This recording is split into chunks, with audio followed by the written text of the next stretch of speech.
হঠাৎ করেই মেয়েটা চোখের আড়াল হয়ে গেল রিভুর।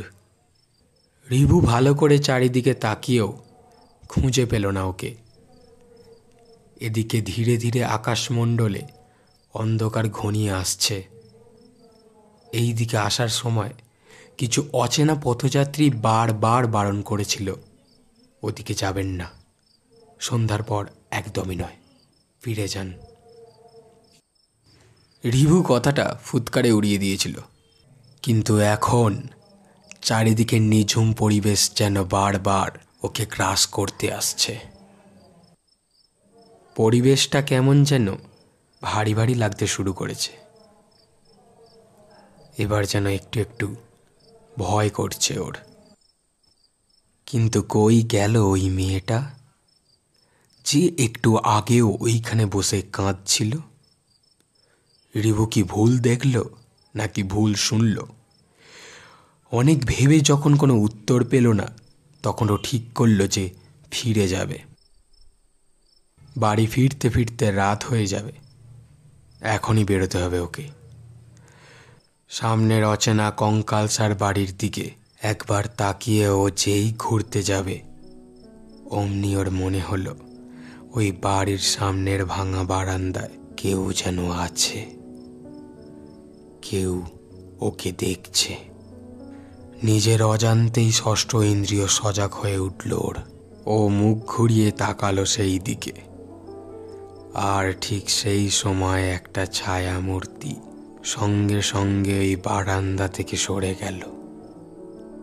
ভ্রু কুঁচকে গেল রিভুর। ওইটা সেই মেয়েটা নয় তো, যার নাকি ভারী বিপদ? একবার খোঁজ করব? না থাক, না না, এইভাবে কাউকে বিপদে ফেলা একদমই ঠিক নয়। নিজের মনের মধ্যের দ্বন্দ্বকে শান্ত করে রিভু ঠিক করলো ও যাবেই। কথাটা ভেবে সাইকেলটা গেটের সামনে রেখে আগাছাতে ঘেরা রাস্তা ধরে ওই বাড়ির মূল দরজার দিকে এগোতে লাগলো। গেট থেকে বাড়ির দরজা প্রায় কয়েক গজ দূরে। শুকনো পাতার পিষে যাওয়া আওয়াজ এই আধো অন্ধকারে কেমন একটা ছমছমে ভুতুড়ে পরিবেশের সৃষ্টি করেছিল। রিভুর বুক যে ঢিপ ঢিপ করছিল না তা একদমই নয়, কিন্তু একটা কথা ও বুঝতে পারল, যে সন্ধ্যা নামার পর কেন লোকেরা এই রাস্তা মারায় না। সত্যি বলতে এমন নিঝুম ভয়ঙ্কর পরিবেশ আর কোথাও নেই। আর এই পরিবেশে এমন একটা পোড়ো ভাঙা বাড়ি মাথা তুলে দাঁড়িয়ে আছে, যা দেখলে যে কারোর রক্ত হিম হয়ে যায়। এই সব ভাবতে ভাবতে চলার সময় হঠাৎ একটা কিছুর খসখস শব্দ হলো পেছন থেকে। রিভু দাঁড়িয়ে পড়ল। এক হাতে ওর ফোন ও আরেক হাতে টর্চ, দুটোকে একসাথে জ্বালিয়ে পিছন দিকে ঘুরে আলো ফেলল মাটির উপর। আলো পড়ার সঙ্গে সঙ্গেই ওই অদ্ভুত শব্দটা বেমালুম মিলিয়ে গেল। হয়তো কোনো পোকামাকড় বা ছোট্ট কোনো জন্তু হবে। মাটির দিকে ভালো করে তাকিয়ে দেখতে লাগলো ও, কিন্তু ভালো করে খুঁজেও দেখতে কিছুই পেল না। ফোনের আলোটা নিভিয়ে মাটি থেকে যেই উঠতে যাবে, অমনি একটা তীব্র আর্তনাদ ভেসে এলো বাড়ির ভেতর থেকে। শব্দটা কানে যাওয়া মাত্রই ও ছিটকে পড়ে গেল মাটিতে। বুকের ভিতর থাকা হৃৎপিণ্ডটা মনে হচ্ছিল এক্ষুনি খুলে বেরিয়ে আসবে। সারা শরীরে একটা কাঁপুনি ধরে গেল ওর। রিভু বুঝতে পারল ওর নিঃশ্বাস প্রশ্বাসের গতিবেগ কয়েক গুণ বেড়ে গেছে। সত্যি বলতে আচমকা এমন তীব্র আর্তনাদ শুনলে যে কারো হৃৎস্পন্দন বন্ধ হয়ে যেত। হতভম্বের মতো কয়েক সেকেন্ড ওই রকম থাকার পর রিভু উঠে পড়ল মাটি থেকে। কে চিৎকার করলো? কেউ কি ভিতরে আটকে? কারো কি বিপদ হয়েছে? ওই মেয়েটা? রিভু সময় নষ্ট না করে দৌড় লাগালো দরজার দিকে। আদিকালের পুরনো দরজা। ঠেলা দিতেই তীব্র একটা ক্যাঁচ ক্যাঁচ শব্দ করে খুলে গেল। আর সেই শব্দেই রিভুর বুক ভয়ে চুপসে গেল এক নিমেষে। মনের ভিতর আতঙ্ক একসাথে দলা পাকিয়ে উঠতে লাগলো। বারবার মনে হতে লাগলো ওর ভিতরে যাওয়াটা কি ঠিক হবে। অনেক ভাবার পর রিভু ঠিক করলো ও ঢুকবেই। ওই মেয়েটাকে বাঁচাতেই হবে। হয়তো মেয়েটি কোনো বড় বিপদের সম্মুখীন হয়েছে। বাড়ির ভিতর ঢুকতেই কেমন একটা সোঁদা আষ্টে মেশানো গন্ধে ওর সারা শরীর গুলিয়ে উঠল। মেঝের দিকে আলো ফেলতে ও লক্ষ্য করল চারিদিকে পশু পাখির মৃত পচা দেহ ও হাড় ছড়ানো। মাটিতে ধুলোর পুরুষ্ট আস্তরণ দেখে এটা বোঝা যায় যে বহু বছর যাবৎ এই বাড়িতে কেউ পাই রাখেনি। তবে মেয়েটা ঢুকলো কিভাবে? মেঝেতে তো পায়ের কোনো ছাপ নেই। তবে কি ঢোকার অন্য কোনো রাস্তা আছে? রিভু টর্চের লাইট জ্বেলে ধীর পায়ে অগ্রসর হতে লাগলো ভিতরে। লম্বা টানা বারান্দা। কিছু দূর চলার পর ডান দিকে উপরে ওঠার সিঁড়ি। নিচে 4টে ঘর, প্রত্যেকটাতেই তালা দেওয়া। রিভু ভাবল মেয়েটা নিশ্চয়ই উপরে আছে, কারণ নিচে থাকলে এতক্ষণে ওর চোখে নিশ্চয়ই পড়ত। রিভু ডান দিকে বেঁকে সিঁড়ি দিয়ে উঠতে যাওয়ার সময় হঠাৎ একটা খুট করে শব্দ হলো। মনে হলো কেউ দরজা বা জানলা এই জাতীয় কিছু বন্ধ করলো। রিভুর বুকটা ধড়াস করে উঠল ভয়ে। একটা অদৃশ্য আগত ভয় ধীরে ধীরে জাপটে ধরছিল রিভুকে। এইবার রিভু মেয়েটাকে ডাকলো। কেউ আছেন? শুনছেন? হ্যালো, শুনছেন? ওর কথাই কেবল প্রতিধ্বনিত হয়ে ফিরে আসতে লাগলো বারবার, কিন্তু ওই মেয়েটার কোনো আওয়াজই পেল না ও। হাল ছেড়ে যেই সিঁড়ি দিয়ে উঠতে যাবে অমনি কোনো একটা শক্ত জিনিস ওর পা ঠেকে গেল। টর্চের আলো সিঁড়িতে ফেলতেই ভয়ে আতঙ্কে কয়েক পা পিছিয়ে এলো। কঙ্কাল! কিন্তু কার? কম্পিত পায়ে এগিয়ে গিয়ে ভালো করে টর্চের আলোয় দেখল ওটা একটা শেয়াল বা কুকুর জাতীয় পশুর কঙ্কাল। কিন্তু একটা জিনিস দেখে রিভু বেশ অবাক হয়ে গেল। কঙ্কালের চারপাশে এখনো তাজা চাপ চাপ রক্ত, শুকিয়ে যায়নি। অর্থাৎ এই পশুর মৃত্যু খুব একটা আগে হয়নি। গলা শুকিয়ে কাঠ হয়ে গেল ওর।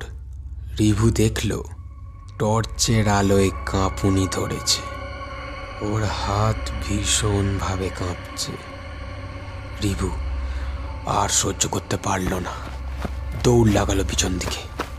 দৌড়াচ্ছে তো দৌড়াচ্ছে, কিন্তু সেই দৌড় আর শেষই হচ্ছে না। মিনিট 5 এই রকম দৌড়ানোর পরও হাঁপিয়ে উঠল। একটা জায়গায় দাঁড়িয়ে জোরে জোরে শ্বাস নিতে লাগলো। তারপর একটু ধাতস্থ হয়ে ভাবতে লাগলো, ও যখন দরজা দিয়ে ঢুকে সিঁড়ির কাছে এলো তখন ওর কতটা সময় লেগেছিল? 5 মিনিট নাকি 10? যদি তর্কের খাতিরে ধরে নিই 10 মিনিট, তাহলেও তো এতক্ষণে দরজা এসে যাওয়ার কথা। কিন্তু দরজা আসছে না কেন? হাঁপানি একটু কমলে টর্চের আলো ফেললো চারিদিকে। টর্চের আলোটা ডান দিকে ঘুরতেই ও চমকে উঠল আতঙ্কে। এটা কি করে সম্ভব? এ তো হতেই পারে না। না না, কিছুতেই না। থরথর করে কাঁপতে লাগলো। শীত দাঁড়াবে দ্রুত বয়ে গেল হিম রক্তের স্রোত। রিভুর ডান দিকে তো উপরে ওঠার সেই সিঁড়িটা। অর্থাৎ রিভু এতক্ষণ ধরে একই জায়গাতেই দৌড়াচ্ছিল। ওর স্থান বিন্দু মাত্র পরিবর্তিত হয়নি। কিন্তু এটা কি করে সম্ভব? রিভু আর সামলাতে পারল না, অজ্ঞান হয়ে পড়ে গেল মাটিতে।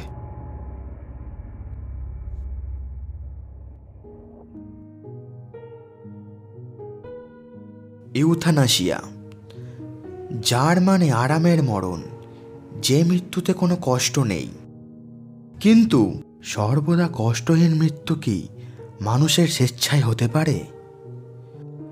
নাকি কেউ আমাদের নেশাগ্রস্ত করে খুন করার চেষ্টা করছে?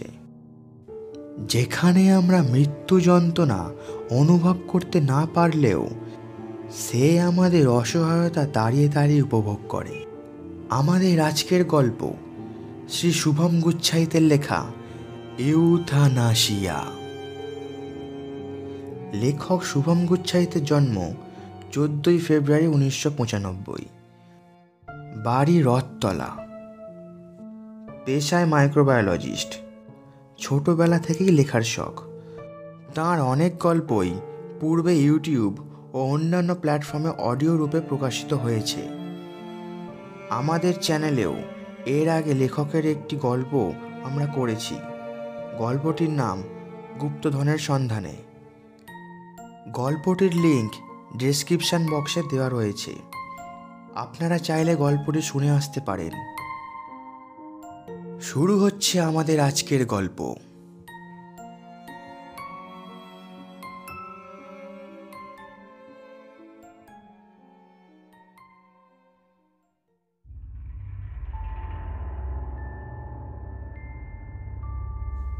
ঠিক কতক্ষণ রিভু জ্ঞান হারিয়েছিল ও নিজেও জানে না।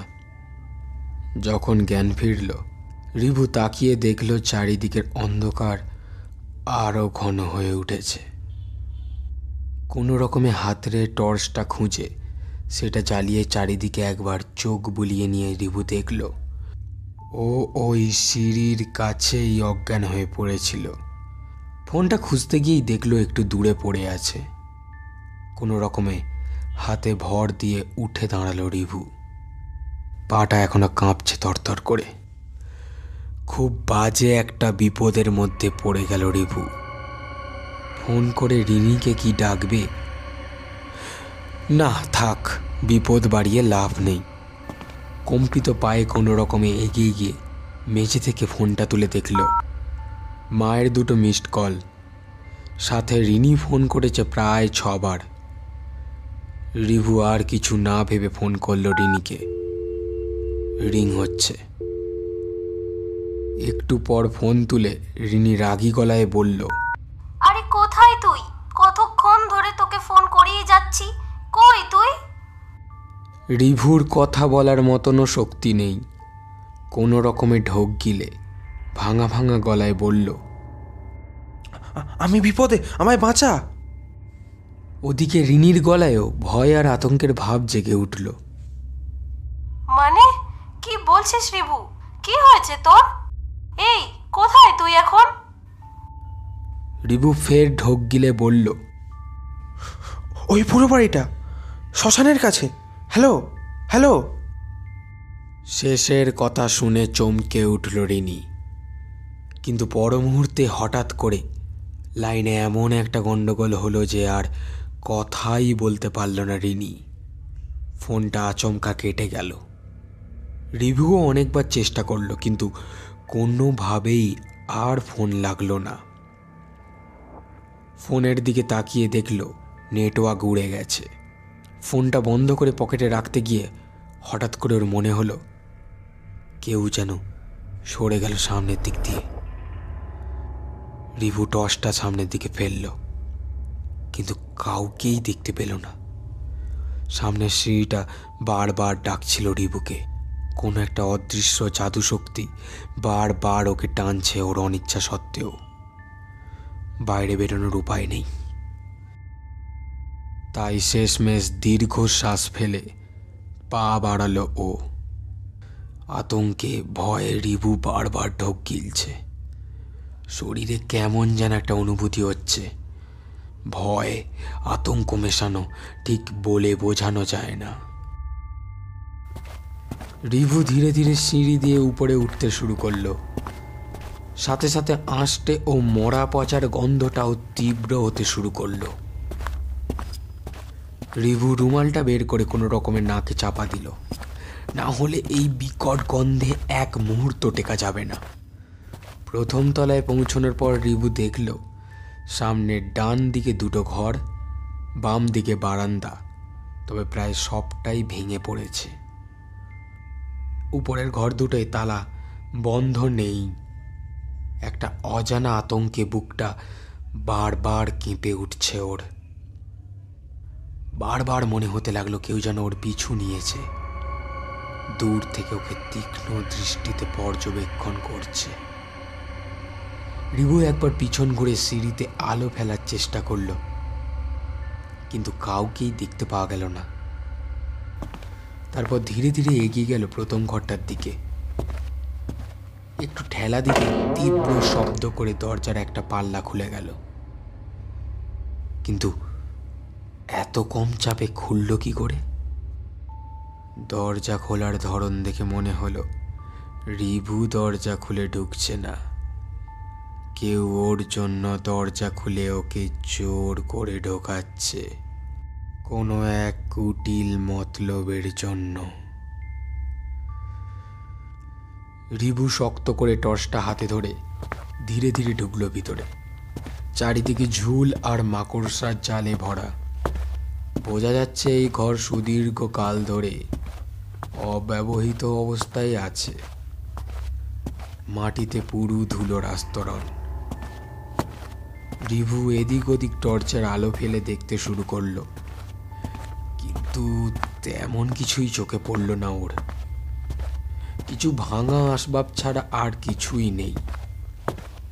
তবে টর্চের আলোয় একটা জিনিস দেখে বেশ অবাক লাগলো ওর।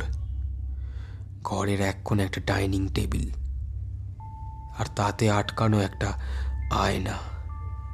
দেখে খুব ভালো করেই বোঝা যাচ্ছিল বেশ পুরনো, কিন্তু বেশ মজবুতও। আয়নার উপরে নকশা বলে দিচ্ছে এটা কোনো সম্ভ্রান্ত পরিবারের। রিভু ধুলো আর মাকড়সার জাল ছাড়িয়ে এগিয়ে গেল আয়নার দিকে। আয়নার উপর পুরু ধুলোর মোটা আস্তরণ। টর্চটা এক হাতে নিয়ে আরেক হাত দিয়ে ভালো করে পরিষ্কার করতে শুরু করলো আয়নাটা। কিছুক্ষণ পর রিভু দেখল এত সুন্দর আয়না ও জীবনে আর কোনো দিন দেখেনি। টর্চের আলো ফেললো আয়নার উপর। অপূর্ব লাগছে দেখতে। আয়নার রূপে মুগ্ধ হয়ে তাকিয়ে রইল রিভু কিছুক্ষণ। ঠিক এমন সময় হঠাৎ নিচে দুমদাম শব্দ। চমকে উঠল ও। মনে হচ্ছিল কোনো বিশাল আয়তনে জন্তু তার দুটো ভারী ভারী পা ফেলে নিচে ঘুরে বেড়াচ্ছে। বুকটা ধড়াস করে উঠল অজানা ভয়ে। রিভু আয়না ছেড়ে একটু এগোতেই শব্দটা আচমকা বন্ধ হয়ে গেল। রিভু থমকে দাঁড়িয়ে পড়ল ওইখানেই, কিন্তু এবার শব্দ হচ্ছে এই ঘরের মধ্যেই। হ্যাঁ, এই ঘরের মধ্যেই। রিভুর পিছন দিক দিয়ে আসছে শব্দটা। রিভুর হাত পা ঠান্ডা হয়ে আসছে।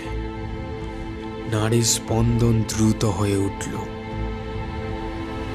রিভু যতটা সম্ভব সাহস এনে ঘুরল পিছন দিকে।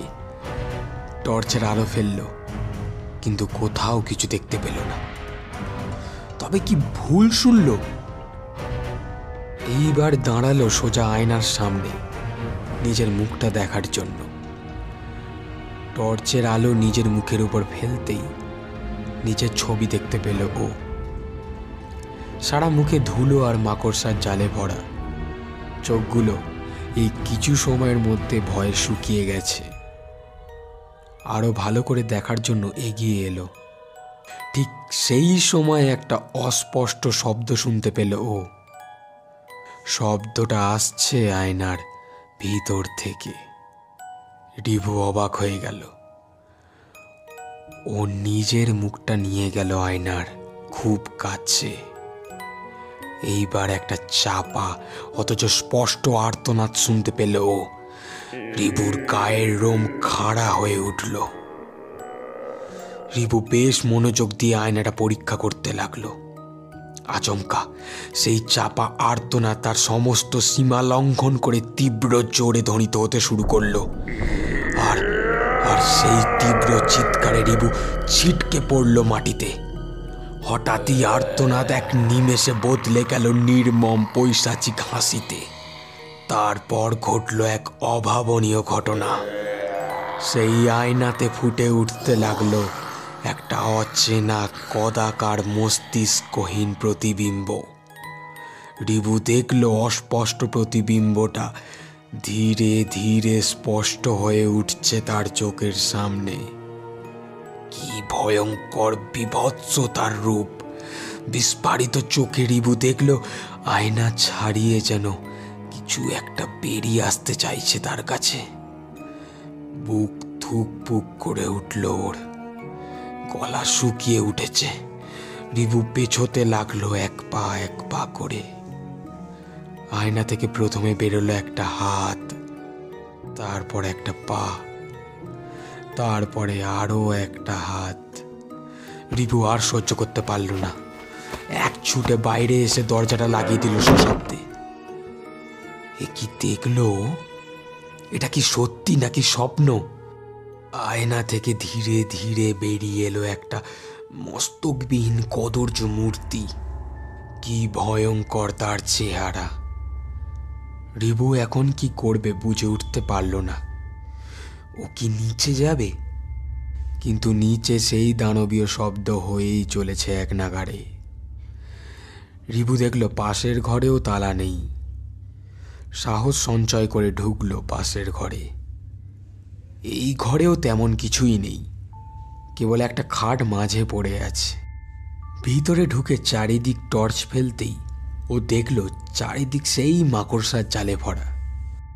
টর্চের আলো ঘরকে পুরোটা ভরিয়ে তুলতে পারেনি, তাই ঘরের মধ্যে ঠিক কি কি আছে বোধগম্য হলো না ওর। কয়েক পা এগোতেই হঠাৎ করে সেই ভারী পদধ্বনি ভেসে এলো ওর কানে। কেউ ধীরে ধীরে সিঁড়ি দিয়ে উপরে উঠছে। রিবু ফের ভয়ে চমকে উঠল। ওই অদৃশ্য বস্তুর পায়ের ভার এতটাই বেশি যে ঘরটা বার কয়েক কেঁপে উঠল থরথর করে। এমন সময় ফের একটা তীব্র চিৎকার কানে এলো। ঘরের বাইরে যাওয়ার সাহস হলো না আর। ও ধীরে ধীরে পিছনে সরতে শুরু করলো, কিন্তু রিবু নিজেও জানতো না যে ও কোথায় ঢুকে পড়েছে। হঠাৎ কোনো একটা শক্ত জিনিসে হোঁচটকে পড়ে গেল মাটিতে। টর্চটা ছিটকে গেল দূরে। সেই জ্বলন্ত টর্চের আলোয় এক ভয়ঙ্কর দৃশ্য ওর চোখের সামনে ছবির মতো ভেসে উঠল। মেঝেতে পড়ে আছে লাশ, কিন্তু সেই কঙ্কাল বা লাশ কোনো জন্তুর নয়, মানুষের। এই সব দেখে রিবুর হাত পা ক্রমশ অবশ হয়ে এলো। ওর উঠে দাঁড়ানোর মতো ক্ষমতাও আর নেই। একবার চেষ্টা করলো বটে, কিন্তু মাটিতে পড়ে গেল। আর সেই শব্দ শুনে হঠাৎ সেই পদধ্বনি সতর্ক হয়ে উঠেছে। রিবু শরীরটাকে ঘষ্টাতে ঘষ্টাতে নিয়ে গেল টর্চের কাছে। টর্চটা কোনো মতে হাতে নিয়ে ঘুরতে যাবে, ঠিক সেই সময় রিবু শুনতে পেল নিঃশ্বাস প্রশ্বাসের আওয়াজ খুব কাছে থেকে। মনে হচ্ছিল সেই অদৃশ্য বৃহৎ জন্তু তার এই ঘরের কাছেই এসে গেছে। কিছুক্ষণ পরে রিবু শুনতে পেল সেই পায়ের আওয়াজ ধীরে ধীরে এগিয়ে আসছে এই ঘরের দিকেই। তারপর হঠাৎ পায়ের আওয়াজ থেমে গেল। রিবু বেশ বুঝতে পারছিল ওই অদৃশ্য শত্রু তার ঘরের সামনেই দাঁড়িয়ে কিছু খোঁজার চেষ্টা করছে। তারপর হঠাৎ এক কান ফাটানো গর্জন, আর সেই গর্জন এতটাই তীব্র যে তার প্রতিধ্বনি কয়েক মুহূর্তের জন্য সেই ঘরে ঘুরে বেড়াতে লাগলো।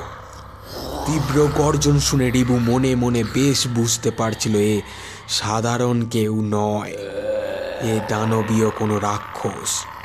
কারণ এই গলার আওয়াজ কোনো সাধারণ মানুষের বা অন্য কোনো প্রাণীর হতেই পারে না। পায়ের আওয়াজটা ধীরে ধীরে প্রবেশ করলো ঘরে। কিছুক্ষণের জন্য থামলো এক জায়গায়। তারপর আচমকা এমন একটা ঘটনা ঘটে গেল যার জন্য রিভু একদমই প্রস্তুত ছিল না। দূর থেকে একটা ডাক ভেসে এলো ওর কানে। কেউ যেন ডাকছে ওর নাম ধরে। Review, review. রিনির গলা কি? ভয়ে আঁতকে উঠল। রিনি কেন আসতে গেল এইখানে? এখন ও কি করবে? ঠিক সেই মুহূর্তে দুম করে বেজে উঠল ওর ফোনটা, আর সেই ভয়ঙ্কর রাক্ষসের গর্জনটাও ভেসে উঠল সঙ্গে সঙ্গে। ধূপধাপ শব্দে এগিয়ে আসছে ওর দিকেই। হাতের টর্চটাকে শক্ত করে আঁকড়ে ধরল রিভু। যা হবে দেখা যাবে। ফের রিনির গলার স্বর শুনতে পেল রিভু। রিভু, আমি এসেছি। রিভু।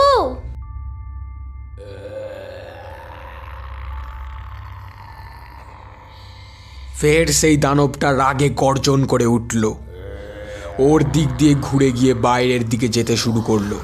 ঠিক সেই মুহূর্তে ক্ষণিকের জন্য টর্চটা দরজার দিকে ফেলতেই ও স্তম্ভিত হয়ে গেল। সশব্দে টর্চটা হাত থেকে পড়ে গেল ওর। এটা কি? এটা কি দানব নাকি অন্য কিছু? ওর হাতে ওটা কি? সেই দানবটা বেরিয়ে গেল ঘর থেকে। রিনির গলার আওয়াজ কিন্তু এখনো হয়েই চলেছে। কিভাবে বাঁচাবে ওকে? ফোনটা হাতে নিয়ে দেখে নেটওয়ার্ক আছে। সাথে সাথে ফোন লাগালো। হ্যালো রিনি, তুই তুই তুই এখানে এলি কেন? চলে যা এখান থেকে এক্ষুনি।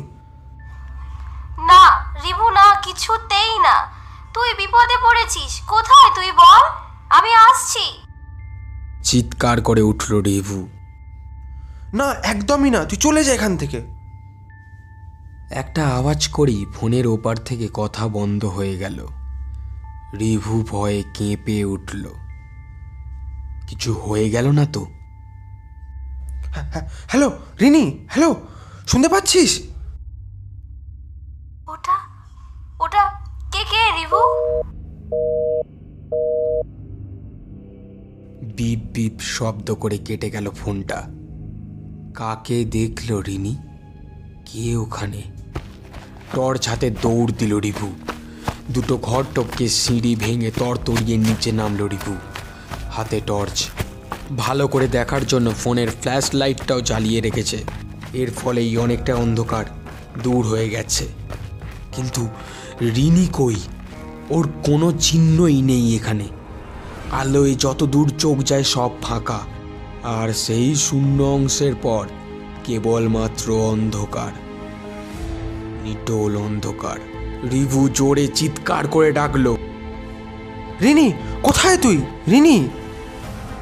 কোনো সাড়া শব্দ এলো না। রিভু ধীরে ধীরে এগোতে লাগলো মেন দরজার দিকে। কিন্তু দু পা এগোতেই ফের একটা আর্তনাদ ভেসে এলো ওর কানে। বাঁচা রিভু। বুকটা ভয়ে ধক করে উঠল। এ তো রিনির গলা। কম্পিত কণ্ঠে চিৎকার করে উঠল রিভু। কোথায় তুই রিনি? কোথায়?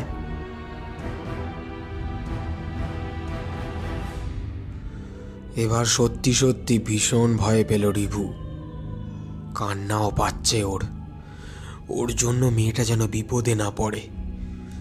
রিভু শব্দের উৎস লক্ষ্য করে বারবার দৌড় লাগালো। কিন্তু কয়েক মুহূর্ত বাদে ফের সেই আকুতি মিনতি মিশ্রিত আর্তনাদ ভেসে এলো। এবার অন্য দিক দিয়ে। রিভু হকচকিয়ে গিয়ে দাঁড়িয়ে পড়ল। তারপর পিছন থেকে সেই শব্দের দিকে যেই দৌড় দিতে শুরু করলো, অমনি ফের শব্দ এলো ডান দিক থেকে, ফের বাঁ দিক থেকে। আওয়াজ এবার চারদিক থেকে ওর কাছে ধেয়ে আসছে। শব্দগুলো ধীরে ধীরে চেপে বসতে লাগলো রিভুর মধ্যে। নিজের কানে চাপা দিয়ে সে শব্দগুলো থেকে মুক্তি পেতে চেয়েছিল, কিন্তু শব্দগুলো ছুরির ফলার মতো ওর বদ্ধ কানকে ভেদ করে ভিতরে ঢুকে কানের পর্দাকে ছিঁড়ে মাথার সমস্ত শিরা উপশিরাকে জট পাকিয়ে দিতে চাইছে। রিভু চেষ্টা করেও তাকে থামাতে পারছে না। ধীরে ধীরে হাত পা অবশ হতে শুরু করেছে রিভুর। গলার স্বর বন্ধ হয়ে গেছে। এমন সময় অনুভব করলো ওর শরীর কেমন যেন হালকা হয়ে উঠেছে ধীরে ধীরে। হাত থেকে ফোন ও টর্চটা সশব্দে পড়ে গেল। রিভুর শরীরটা হঠাৎ বাতাসে ভাসতে লাগলো। টর্চের আলোয় দেখতে পেল মেঝে থেকে কয়েক হাত উপরে ওর শরীর। তারপর একটা সরু লিকলিকে হাত গাঢ় অন্ধকার থেকে বেরিয়ে এলো নিঃশব্দে। কিন্তু কোনো শরীর দেখতে পেল না ও, কেবল একটা লম্বা হাত যার দৈর্ঘ্য বেড়েই চলেছে। ধীরে ধীরে সেটা এগোতে লাগলো রিভুর দিকে। রিভু জোরে চিৎকার করার চেষ্টা করলো, কিন্তু পারল না। গলা দিয়ে কোনো আওয়াজ বেরোচ্ছে না ওর। সেই লিকলিকে হাত ধীরে ধীরে ওর পা বেয়ে উপরে উঠতে শুরু করলো। হাত পা এমনই অবশ হয়ে গেছে যে সামান্যতম নাড়ানোর ক্ষমতাও নেই ওর। টর্চ আর ফোনের আলোয় দেখতে পেল ওই হাতটা ভীষণ সরু, কঙ্কালের মতন, তবে হাড়ের উপর সামান্য মাংস লেগেই আছে। পা বেয়ে কোমরের উপরে উঠে আসছে হাতটা। রিভু বিস্ফারিত চোখে চেয়ে আছে ওই দিকে। চোখ মুখ ঘাম জমে ভিজে গেছে ওর। হাতটা এবার বুক ছাড়িয়ে গলা অবধি পৌঁছে গেল। তারপর আস্তে আস্তে সেটা পাকিয়ে ধরতে লাগলো ওর গলা। মৃত্যু সন্তর্পণে গুটি গুটি পায়ে এগিয়ে আসছে রিভুর দিকে। রিভু অনুভব করতে লাগলো ও কেমন যেন সম্মোহিত হয়ে পড়ছে। নিঃশ্বাসটাও খুব আস্তে আস্তে বন্ধ হয়ে আসছে। রিভুর চোখ বুজে এলো। ঠিক এমন সময় রিনি যে কোথা থেকে এসে পৌঁছে গেল তা রিভু জানতেই পারল না। রিভুকে এমন অবস্থায় দেখতে পেয়ে রিনি চিৎকার করে উঠল আতঙ্কে, আর সঙ্গে সঙ্গেই হাতটা রিভুকে ছেড়ে মিলিয়ে গেল গাঢ় অন্ধকারের মধ্যে। রিভু সশব্দে মাটিতে আছড়ে পড়ল। জ্ঞান হারিয়েছে রিভু।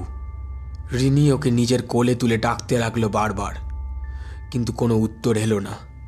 জল না দিলে বোধহয় জ্ঞান এত সহজে ফিরবে না, কিন্তু জল পাবে কোথায়? রিনি কিছুই বুঝতে পারছিল না। ইতিমধ্যে বাড়িতে নানা রকম শব্দ হওয়া শুরু করেছে। হাড় হিম করা সেই শব্দ, কোথাও হাসির শব্দ, কোথাও কান্নার। রিনি ভয়ে ঢোক গিলল। ওর গলাও শুকিয়ে আসছে। রিভুর ফোনটা নিয়ে ফ্ল্যাশ লাইটটা বন্ধ করে দিল ও। এমন সময় হঠাৎ কোথা দিয়ে একটা সুন্দর মিষ্টি হিমেল হাওয়া স্পর্শ করল রিনিকে। কেমন যেন চোখটা ভারী ভারী হতে শুরু করেছে রিনির। মাথা ঝিমঝিম করছে, আর তাকাতে পারছে না রিনি। কয়েক মুহূর্তের মধ্যেই ঢলে পড়ল রিভুর উপর। ঠিক কতক্ষণ ওরা অজ্ঞান হয়ে পড়েছিল তা ওরা নিজেরাও জানে না। প্রথমে জ্ঞান এলো রিভুর। জ্ঞান ফিরতে অনুভব করলো কেউ একজন ওর বুকের উপর শুয়ে। বুকটা কেঁপে উঠল ভয়। কে ওর বুকের উপর? সেই দানবটা নয় তো? ঘুটঘুটে অন্ধকারের মধ্যে ভয় আতঙ্কে হাতড়ে খুঁজতে লাগলো টর্চ। একটু এদিক ওদিক করতেই ওর হাতে ঠেকলো ওর মোবাইলটা। তারপর সেটাকে নিয়ে তার ফ্ল্যাশ লাইট জ্বালিয়ে তার বুকের উপর ফেলতেই চমকে উঠল রিভু। এ যে রিনি, রিনিকে এমনভাবে দেখবে ও ভাবতেও পারেনি। মনে মনে প্রশ্ন করল রিভু, রিনি ঠিক আছে তো? অনেক ডাকাডাকির পর রিনির জ্ঞান যখন ফিরল, রিনি ভয়ে আঁতকে উঠে রিভুকে জড়িয়ে ধরল। তারপর রিনি অঝরে কাঁদতে শুরু করলো। তুই তুই কেন এলি এখানে? কেন? রিভু রিনিকে সামলানোর চেষ্টা করলো, কিন্তু পারল না। রিনি ওকে জড়িয়ে ধরে ভয়ে কাঁপছে, আর কেঁদেই চলেছে। এদিকে রিভুও যে একদম ভয় পাচ্ছে না তা কিন্তু নয়। সে জানেই না এই ভয়ঙ্করতম পরিস্থিতি থেকে কিভাবে নিজেকে ও রিনিকে রক্ষা করবে। কিছুক্ষণ পর নিজেকে সামলে রিনি বলে উঠল, তাহলে কি আমরা বেরোতেই পারবো না? আমাদের মৃত্যু নিশ্চিত। জানি না, আমি বাইরে বেরোনোর জন্য যখনই রাস্তা খুঁজছিলাম বারবার আমি এই গোলক ধাঁধা করে এই সিঁড়ির কাছেই এসে পড়েছিলাম। তাই জানি না কিভাবে বেরোবো। রিনি হতাশা ভরা একটা দীর্ঘশ্বাস ফেলে বলল, আমিও ঢোকার পর সেই রাস্তা দিয়ে বাইরে যেতে পারিনি। আমি এখানে একটা দানবকে দেখেছি, জানিস? কি ভয়ঙ্কর তার রূপ। তবে ওর মুখ দেখতে পারিনি, কিন্তু নিশ্চিত তাকে দেখতে যে মোটেও। আচ্ছা, তুই কি আমায় ডাকছিলিস? কারণ তোর গলা আমি চারিদিকে শুনতে পাচ্ছিলাম। তোর ডাক শুনেই তো আমি নিচে নেমে এসে তোকে খুঁজছিলাম। হ্যাঁ, তোকে ডাকছিলাম ঠিকই, কিন্তু সে তো দুবারই। তারপর তো ওই রাক্ষসটা এসে পৌঁছালে আমি আর শব্দ করতে পারিনি। তাহলে তুই আমার আওয়াজ এতবার শুনলে কিভাবে? দেওয়ালে পিঠ ঠেকিয়ে বসল রিভু। আর বোধ হয় বাঁচার আশা নেই। হঠাৎ রিনি জিজ্ঞেস করল, আচ্ছা রিবু, এখন কটা বাজে রে? আমি বাড়ি থেকে বেরিয়েছিলাম 8টায়। বাড়িতেও তো জানে না, খুব চিন্তা করবে ওরা। রিভু মোবাইলটা অন করতেই চমকে উঠল ভয়ে। হাতটা কেঁপে উঠল ওর। রিনি জিজ্ঞেস করল, কে রে, কি হলো? এই দেখ, এটা কি? রিনি মোবাইল স্ক্রিনে চোখ রাখতেই সেও চমকে উঠল ভয়ে। স্ক্রিনে কিছুই নেই, খালি কিছু বিভৎস নোংরা কীট কিলবিল করে ঘুরে বেড়াচ্ছে। কালো আর রোমস চেহারা, তাদের রূপ দেখলে শরীর শিউরে ওঠে। ভয়ে আতঙ্কে রিভু ছুঁড়ে ফেলে দিল ফোনটা, আর সশব্দেই সেটা মেঝেতে পড়ে গেল। তারপর সব শান্ত, নিস্তব্ধ। মনে হচ্ছিল এই গাঢ় কালো অন্ধকার নিস্তব্ধতার সাথে মিশে কোনো জটিল পরিকল্পনা করছে। আর ঠিক সেই মুহূর্তেই তীব্র শব্দে বেজে উঠল ফোনটা। ওরা দুজনই দুজনকে আঁকড়ে ধরল ভয়ে। ওরা অবাক হয়ে দেখল ধীরে ধীরে শূন্যে ভেসে উঠছে ফোনটা, আর তাতে আলো জ্বলছে আর নিভছে। এমন অদ্ভুত ঘটনার সাক্ষী যে ওদের হতে হবে তা ওরা কল্পনাও করেনি।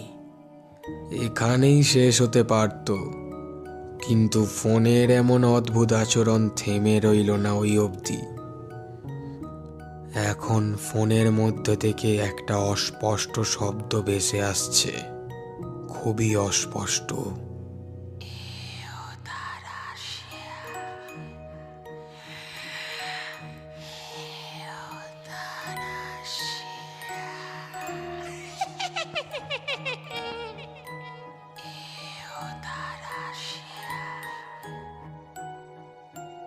ওরা দুজন দুজনের দিকে তাকালো, অবাক বিস্ময় মাখানো ভয়ে আর আতঙ্কে। রিনি ভয়ে ভয়ে রিভুকে জিজ্ঞেস করলো, কি বলছে ওটা? ওরা সম্মোহিত হয়ে দেখছিল ফোনটার দিকে। এদিকে যে ভয়ঙ্কর একটা কাণ্ড ঘটতে চলেছিল ওদের সাথে তা ওরা ঘুণাক্ষরেও টের পায়নি। ঘটনাটা এমনভাবে আচমকা ঘটল যে ওরা বুঝে ওঠার আগেই সেই সরু লিকলিকে হাতগুলো অন্ধকারের বুক চিরে বেরিয়ে এসে রিনির গলা টিপে ধরল নিঃশব্দে। রিভু একটানা তাকিয়েছিল ফোনের দিকে। রিনির গলার বন্ধন ধীরে ধীরে শক্ত হচ্ছে। ও হাত পা ছুঁড়ছে নিজেকে বাঁচানোর জন্য, কিন্তু রিভুর সেই দিকে কোনো হুঁশই নেই। রিনির নিঃশ্বাস বন্ধ হতে লাগলো আস্তে আস্তে। যখন নিঃশ্বাস নেবার শক্তি প্রায় হারিয়ে ফেলেছে ও, তখন একবার শেষ চেষ্টা করলো নিজেকে বাঁচানোর জন্য। পা দিয়ে ওর ব্যাগটা যতটা শক্তি আছে ততটা দিয়ে আঘাত করলো। ব্যাগটা ছিটকে গিয়ে পড়লো রিভুর পায়ের কাছে, আর সেই আঘাতের সঙ্গে সঙ্গে সম্বিত ফিরে এলো ওর। রিনির দিকে চোখ ঘোরাতেই ও চমকে উঠল, চিৎকার করে উঠল আতঙ্কে। হামাগুড়িতে রিনির কাছে যাওয়ার চেষ্টা করলো, কিন্তু পারল না। কেউ ওকে আটকে রেখেছে। ও হাত পা নাড়ানোর চেষ্টা করলো, কিন্তু তাও সম্ভব নয়। এদিকে রিনির চোখ ধীরে ধীরে বন্ধ হয়ে আসছে। আচমকা একটা দুটো করে হাত অন্ধকার থেকে এসে রিভুকেও চাপটে ধরতে শুরু করেছে। কি ভীষণ শক্তি সেই হাতের! ছাড়ানোর জোরও হারিয়ে ফেলেছে রিভু। রিনিকে ডাকারও শক্তি হারিয়ে গেছে। তো চেষ্টা করেও নিজেকে ছাড়াতে পারল না রিভু। মনে হচ্ছিল হাড় ভেঙে গুঁড়িয়ে যাবে, এতটাই শক্ত সে বাঁধন। চারিদিকে সব কেমন যেন অন্ধকার লাগছে রিভুর। তারপর হঠাৎ একটা হাত এসে সোজা ঢুকে গেল ওর পেটের ভিতর। রিভুর শরীরটা পাক খেয়ে উঠল। মুখ দিয়ে রক্ত বেরোতে লাগলো গল গল করে। চোখ ঠিকরে বেরিয়ে আসছে ওর। রিনির শরীরও ধীরে ধীরে নিস্তেজ হয়ে গেল।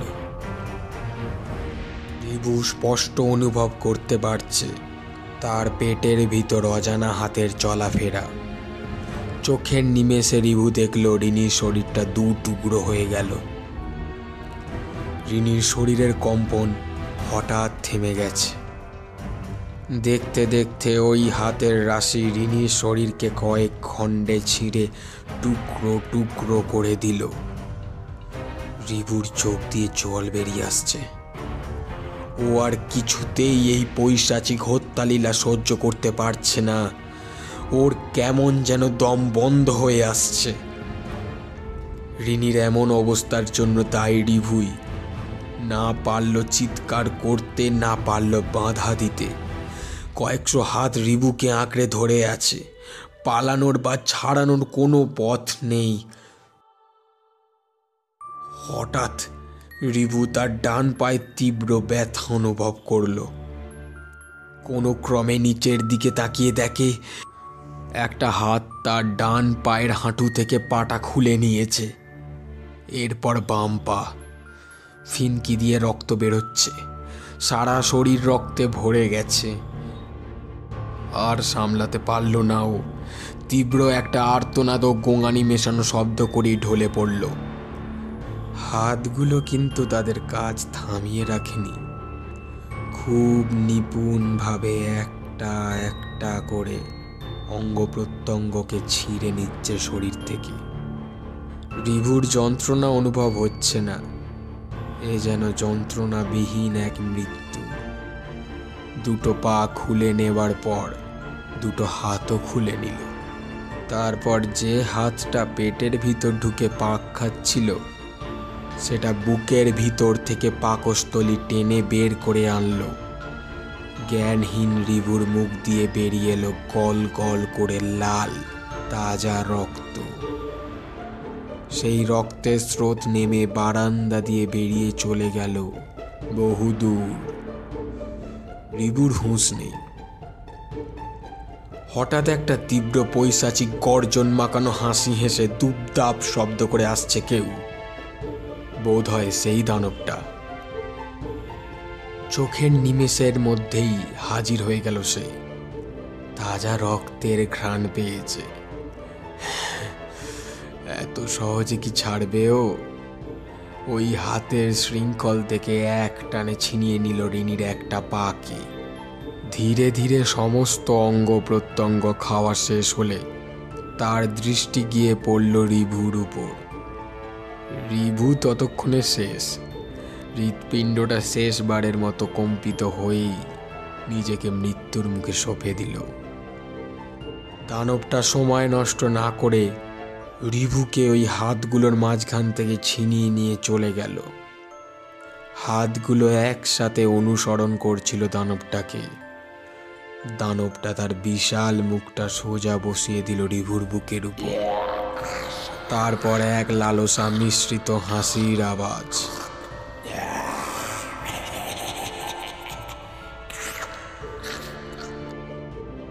Review, review. হঠাৎ করেই একটা মেয়েলি আওয়াজ রিভুর কানে ভেসে আসতে লাগলো। এ কিভাবে সম্ভব?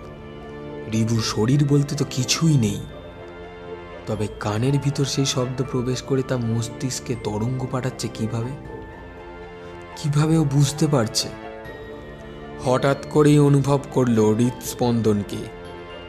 তবে কি হৃৎপিণ্ড একা একা এসে লেগে গেল ওর জায়গায়? কি সব হচ্ছে? আর আর ও এইসব ভাবছেও কিভাবে?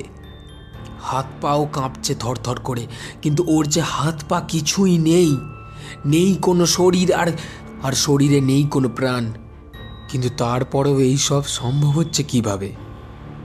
চোখ খোলার তীব্র চেষ্টা করতে লাগলো ও।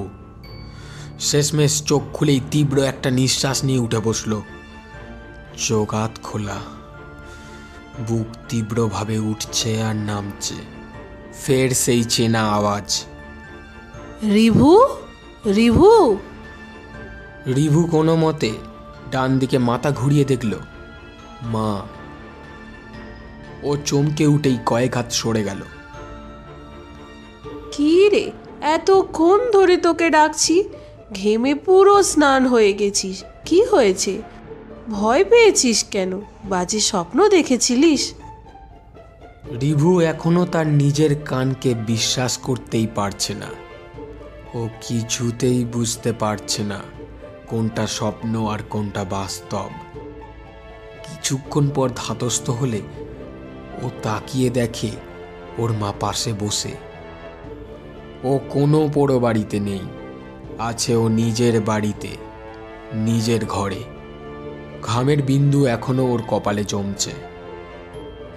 এমন ভয়ানক দুঃস্বপ্ন কল্পনাও করা যায় না। ছেলের এমন অবস্থা দেখে মায়ের মুখও ফ্যাকাশে হয়ে উঠেছে। বাবু, বল না, তোর চিৎকার শুনে এ ঘরে এসে দেখি এই অবস্থা। একটা গভীর দীর্ঘশ্বাস ছেড়ে রিভু বলল, না মা, আমি ঠিক আছে, আমি একটু চোখে মুখে জল দিয়ে আসছি। বাথরুমে গিয়ে চোখে মুখে জল দেওয়ার পর যেই বেরোতে যাবে অমনি বাথরুমের লাইটটা একবার দপ করে নিভেই জ্বলে উঠল। তারপর একটা অস্পষ্ট শব্দ ভেসে এলো ওর কানে। রিভু বুঝতে পারল না আওয়াজটা কোথা থেকে আসছে। একটা চাপা শব্দ, যেন কেউ কিছু বলছে। শব্দটা মনে হচ্ছে বেসিনের গর্ত থেকেই আসছে। কান পাতল রিভু। না, কোনো শব্দই সে শুনতে পেল না, কিন্তু ও যে একটু আগে স্পষ্ট শুনেছে কেউ কিছু বলার চেষ্টা করছে। রিভু ফের একবার চোখ মুখে ভালো করে জলের ছিটে দিয়ে বেরিয়ে এলো বাথরুম থেকে। নিজের ঘরে এসে বসলো। রিভুর মা তখনও ওই ঘরেই বসে। কি রে, শরীরটা এখন ভালো লাগছে? রিভু মাথা নেড়ে হ্যাঁ বলল। রিভুর মা আশ্বস্ত হয়ে উঠে পড়লেন। যেতে যেতে বললেন, ঘুমিয়ে পড়, এখন রাত মাত্র 2টো, জেগে থাকিস না। রিভুর মা চলে যেতেই রিভু বিছানায় বসে ভাবতে লাগলো পুরো ঘটনার কথা। সবটাই কি স্বপ্ন? হঠাৎ মনে পড়ল রিনির কথা। একবার ওকে ফোন করবে, কিন্তু এখন তো রাত 2টো। থাক, কাল সকালেই করবে। রিভু যেই লাইটটা বন্ধ করতে যাবে ঠিক সেই সময় সশব্দে বেজে উঠল ওর ফোনটা। ফোনটা হাতে নিয়ে দেখল তাতে লেখা রিনি। এত রাত্রে রিনি ফোন করছে, সব ঠিক আছে তো? সংশয় আর দুশ্চিন্তা নিয়েই ফোন ধরল রিভু। Hello review. হ্যাঁ বল, তোর গলা এরম শোনাচ্ছে কেন? হঠাৎ ওপাশ থেকে কান্নার শব্দ ভেসে এলো।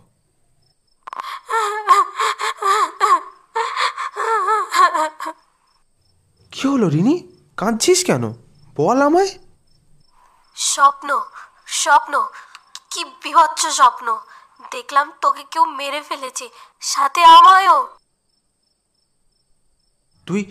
তুইও দেখেছিস? মানে তুইও? কথা শেষ হবার আগেই হঠাৎ অজ্ঞাত কারণে লাইনটা কেটে গেল, আর সাথে সাথে হঠাৎ একটা চাপা কণ্ঠস্বর ভেসে এলো ফোনের ভিতর থেকে। রিভু কানে ফোনটা চেপে ধরে শোনার চেষ্টা করতেই স্পষ্ট শোনা গেল কেউ বলছে,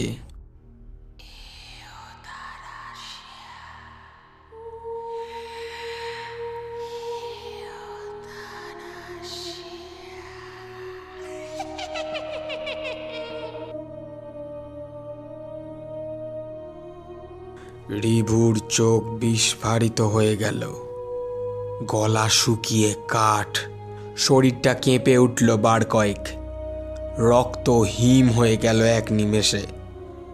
ফোনটা হাত থেকে পড়ে গেল মাটিতে, আর ঠিক সেই মুহূর্তেই ঘরের লাইটটা দপ করে নিভে গেল।